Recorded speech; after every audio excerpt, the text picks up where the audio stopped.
কলকাতায় ইট কাঠ পাথরের মাঝেও এক অবাধ ফুসফুস যেমন গড়ের মাঠ, ঠিক তেমনি প্রকৃতির এক অন্যতম নিদর্শন হলো আলিপুর চিড়িয়াখানা, যা প্রকৃতির সৌন্দর্যকে মানুষের সাথে একত্রিত করে। আর সেই প্রকৃতির নিদর্শন এবার পা রেখেছে ১৫০তম বছরে। সেই উপলক্ষেই সাজো সাজো রব চিড়িয়াখানা প্রাঙ্গণে। ১৫০ বছরের পুরনো এই চিড়িয়াখানার জন্মদিনে নতুনভাবে তৈরি হচ্ছে মূল প্রবেশদ্বার। প্রায় ২ তলা সমান উঁচু এই নয়া গেট, তার উপরে থাকছে হাতির মাথার একটি অবয়ব এবং সঙ্গে স্লাইডিং গেট।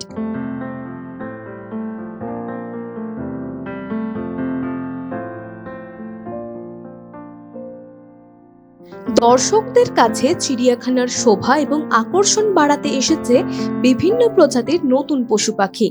বাঘ, সিংহ, হাতি, নেকড়ে, কালো ময়ূর, সাদা ময়ূর, শিম্পাঞ্জি, কুমির, অ্যানাকন্ডা, কি নেই এখানে। কিন্তু এরই মধ্যে নতুন কিছু আকর্ষণ হলো মাউস ডিয়ার, মালায়ান টাপি সহ অনেক কিছু, যা চলতি বছরেই আনা হয়েছে এই চিড়িয়াখানায়। তবে জানা গিয়েছে আগামী ১ বছরে চিড়িয়াখানায় আরও নতুন অতিথির আগমন ঘটবে, যেমন আফ্রিকান সিংহ, গ্রিন অ্যানাকন্ডা, শিল প্রভৃতি। তবে আকর্ষণের তালিকা থেকে বাদ নেই পাখিরালয়ও।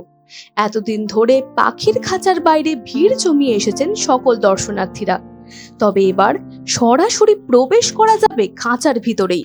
দর্শনার্থীরা থাকবেন খাঁচায় আর পাখিরা থাকবে বাইরে। সেখানেই দেখা মিলবে একাধিক প্রজাতির পাখির। মাথার উপরে উড়ে বেড়াবে পাখিরা, খুব কাছ থেকেই পাখি দেখার সুযোগ থাকবে। এমনকি খাঁচায় রাখা হবে জলজ পাখিও, তার জন্য জলাশয়েরও ব্যবস্থা রয়েছে।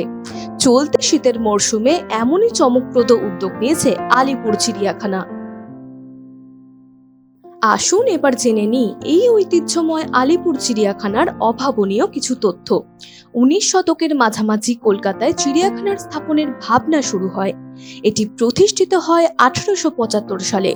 রাজা সপ্তম এডওয়ার্ড অর্থাৎ প্রিন্স অফ ওয়েলস ১৮৭৬ সালে ভ্রমণের সময় এটি উদ্বোধন করেন এবং ১৮৭৬ সালে ৬ই মে আমজনতার জন্য খুলে দেওয়া হয় চিড়িয়াখানার দরজা।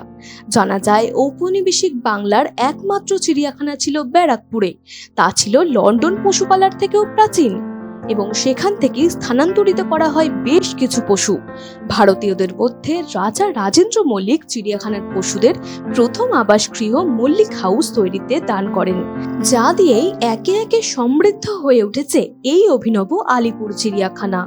কলকাতা চিড়িয়াখানার এই সার্ধ-শতবর্ষ নিয়ে বিশেষ প্রতিবেদনটি কেমন লাগলো তা আমাদের কমেন্ট করে জানাতে পারেন। ভালো লেগে থাকলে অবশ্যই একটা লাইক করবেন, চ্যানেলটি সাবস্ক্রাইব করে আমাদের পাশে থাকবেন। ধন্যবাদ।